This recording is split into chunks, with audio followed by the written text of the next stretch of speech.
जय हिंद दोस्तों, आज हम आपको एंजियोस्पर्मिक फ्लावर के बारे में डिटेल जानकारी देंगे।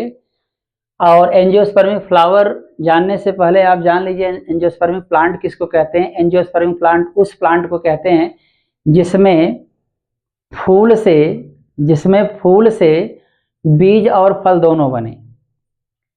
अगर बीज और फल दोनों बनते हैं जिस प्लांट में, तो ऐसे प्लांट को हम लोग बोलते हैं आवृतबीजी पौधे, या इंग्लिश में एंजियोस्पर्मिक प्लांट कहते हैं। एंजियोस्पर्मिक प्लांट या तो एंजियोस्पर्म कहते हैं, एंजियोस्पर्मिक प्लांट या एंजियोस्पर्म कहते हैं, यानी आवृतबीजी कहते हैं, आवृतबीजी। और एक बात और, अगर फल न लगे किसी पौधे में, माने फूल के द्वारा अगर फल न बने, केवल सीड बने, केवल बीज बने, तो ऐसे पौधे को हम लोग जिम्नोस्पर्मिक प्लांट कहते हैं अथवा जिम्नोस्पर्म कहते हैं। हिंदी में अनावृतबीजी कहते हैं। तो जिम्नोस्पर्म एंजियोस्पर्म के बारे में आप समझ गए। तो हम आप आज के वीडियो में आपको एंजियोस्पर्मिक प्लांट के फ्लावर के बारे में बताएंगे। और अगर कोई एंजियोस्पर्मिक प्लांट का फ्लावर है, अगर वह कंप्लीट है, कंप्लीट फ्लावर है, पूर्ण पुष्प है, पूरी तरीके से विकसित पुष्प है, तो उसके 4 चक्र होते हैं। कितने चक्र होते हैं? 4 चक्र होते हैं। यहाँ चारों चक्रों के बारे में हम आपको दिखाएंगे। सबसे पहले हम आपको चारों चक्रों के नाम लिख देते हैं। पहले चक्र का नाम क्या होता है, दूसरे चक्र का नाम क्या होता है, तीसरे चक्र का नाम क्या होता है, चौथे चक्र का नाम क्या होता है। पहला चक्र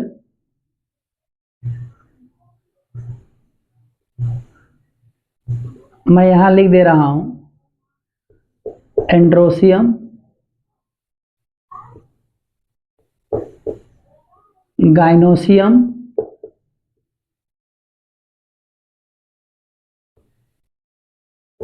कैलिक्स, कोरोला।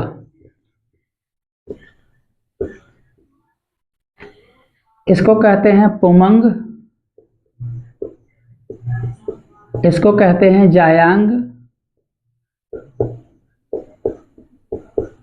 इसको कहते हैं वाह्यदलपुंज,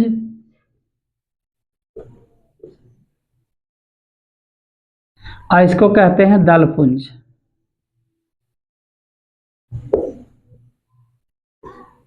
इसको दलपुंज कहते हैं। एक बार आप फिर से सुन लीजिए।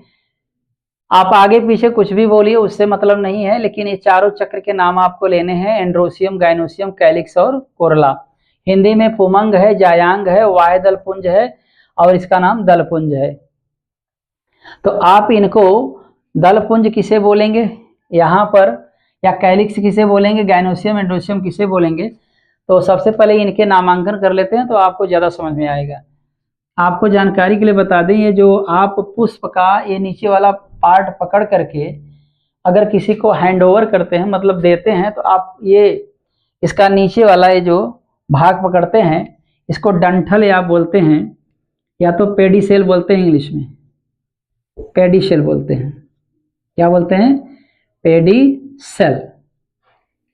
इसके बाद ये वाला भाग याद रखिएगा हरा होता है, और इस एक भाग को हम लोग बोलते हैं सेपल। इस एक भाग को क्या बोलेंगे? सेपल। हिंदी में बोलते हैं वाह्यदल, वाह्यदल। अच्छा, वाह्यदल के समूह को अगर एक से ज़्यादा सेपल दिख रहे हो, तो उनके समूह को हम लोग कैलिक्स कहते हैं। क्या बोलेंगे? कैलिक्स। इनके ग्रुप को हम लोग क्या बोलेंगे? कैलिक्स बोल देंगे। तो एक भाग का नाम, ये तीनों में से एक भाग का नाम बोलेंगे तो सेपल, एक से ज़्यादा आपको बोलना है तो आप कैलिक्स बोल दीजिए। एक से ज़्यादा मतलब 2, 3, 4, 5 जितने भी सेपल हों, आप 2, 3, 4, 5 सेपल मत बोलिए, आप केवल कैलिक्स बोल दिए। अगर एक से ज़्यादा, एक है तो सेपल बोलिए, एक से ज़्यादा है तो केवल कैलिक्स बोलिए। कैलिक्स का मतलब वहाँ हिंदी में लिखे हैं वाह्यदल पुंज, मतलब इनके समूह को कैलिक्स कहते हैं। इसके बाद ये वाला भाग रंगीन होता है, इसको हम लोग बोलते हैं पेटल कहते हैं, और पेटल की हिंदी होती है दल। पेटल की हिंदी क्या होती है? दल होती है। और दल के ग्रुप को क्या बोलते हैं? यहाँ पे मैं लिख दे रहा हूँ, कोरोला कहते हैं। क्या बोलेंगे? कोरोला।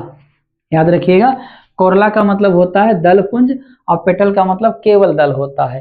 तो इनके समूह को कोरला कहते हैं, एक को बोलना है तो पेटल बोलेंगे आप।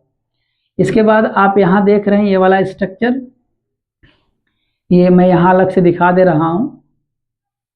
इस स्ट्रक्चर को हम क्या बोलेंगे, ये जो स्ट्रक्चर दिख रहा है आपका, इसको बोलेंगे पुंकेसर। क्या बोलेंगे? पुंकेसर। तो इस स्ट्रक्चर का नाम पुंकेसर है। इस पूरे स्ट्रक्चर का नाम क्या रखा गया? पुंकेसर। हिंदी में पुंकेसर, इंग्लिश में क्या बोलेंगे? स्टेमन। स्टेमन बोलेंगे। ये बताइए कितने हैं यहाँ पे, गिन के बताइए। 1 2 3 4। अगर एक से ज्यादा पुंकेसर अगर दिख रहे हो तो पुंकेसरों के समूह को हम लोग बोलते हैं एंड्रोसियम। क्या बोलते हैं? एंड्रोसियम। एंड्रोसियम मतलब वहां लिखी गई हिंदी उमंग बोलेंगे। तो पुंकेसरों के समूह को एंड्रोसियम बोलेंगे। एक स्टेमन है तो एक बोलिए, एक से ज्यादा है तो आप केवल एंड्रोसियम बोल दीजिए बस। और ये बीच वाला जो भाग आपको दिख रहा है, ये यहाँ मैं अलग से बना दे रहा हूँ, आप देख लीजिएगा। ये जो भाग देख रहे हैं, बीच वाला भाग जो बना हुआ है, इस पूरे भाग का नाम है पिस्टिलिया कार्पल। पिस्टिलिया कार्पल। पूरे भाग का नाम जो है, इस पूरे भाग का नाम पिस्टिलिया कार्पल। हिंदी में बोलते हैं स्त्री केसर। क्या बोलते हैं इसको? स्त्री केसर। तो इस पूरे भाग का नाम स्त्री केसर है और इस पूरे भाग का नाम क्या है? पुंकेसर है।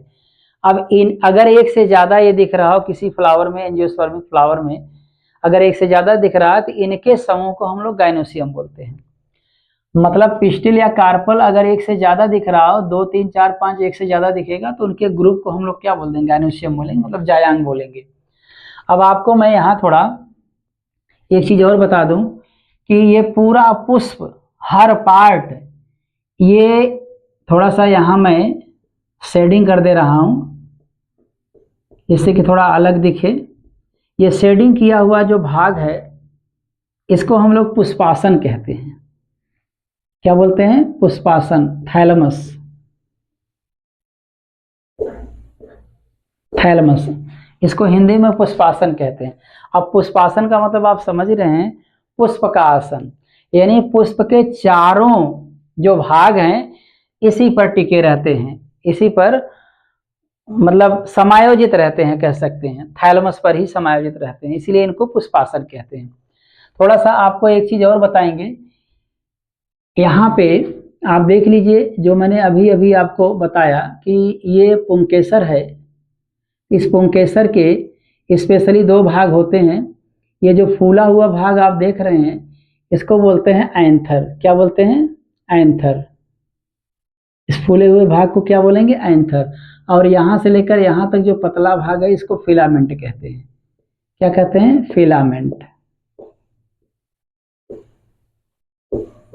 फिलामेंट। ये एंथर है फूला हुआ भाग, और यहां से यहां तक पतला भाग जो है इसको फिलामेंट कहते हैं। और ये पूरा आप देख रहे हैं पिस्टिल या कार्पल है। तो पिस्टिल या कार्पल के स्पेशली 3 भाग होते हैं। एक सबसे ऊपर वाला भाग, इसको बोलते हैं स्टिग्मा। क्या बोलते हैं? स्टिग्मा। हिंदी में वर्तिकाग्र कहते हैं। और ये थोड़ा सा यहाँ से लेकर यहाँ तक जो सुराही नुमा भाग है, पतला भाग है, इस पतले भाग को मैं यहाँ अंडरलाइन कर दे रहा हूँ। इस पतले भाग को स्टाइल कहते हैं। क्या बोलते हैं? स्टाइल। स्टाइल का मतलब वर्तिका होती है। और ये फूला हुआ भाग जो होता है ओवरी बोला जाता है। ओवरी मतलब अंडाशय। अब आपको जानकारी के लिए मैं बता दूं, ये जो ओवरी आप देख रहे हैं इसी के अंदर बीज भी बनेगा, मतलब सीड भी बनेगा। और यही जो है भाग फ्रूट का भी निर्माण करता है। फ्रूट का मतलब फल भी बनाता है। तो बीज और फल इसी भाग से बनते हैं। अगर ये पूर्ण रूप से विकसित है, ये ओवरी पूर्ण रूप से विकसित है तब तो फल बनेगा। अगर पूर्ण रूप से विकसित नहीं है तो ये ओवरी गायब हो जाएगी, केवल सीड बनेगा। अगर सीड बनता है तो जिम्नोस्पर्मिक प्लांट, और सीड के साथ साथ फ्रूट भी बनेगा तो उसको एंजियोस्पर्मिक प्लांट बोलेंगे। तो उम्मीद करते हैं दोस्तों ये वीडियो आपको पसंद आया होगा। अगले वीडियो में आपसे फिर मिलेंगे, तब तक के लिए धन्यवाद।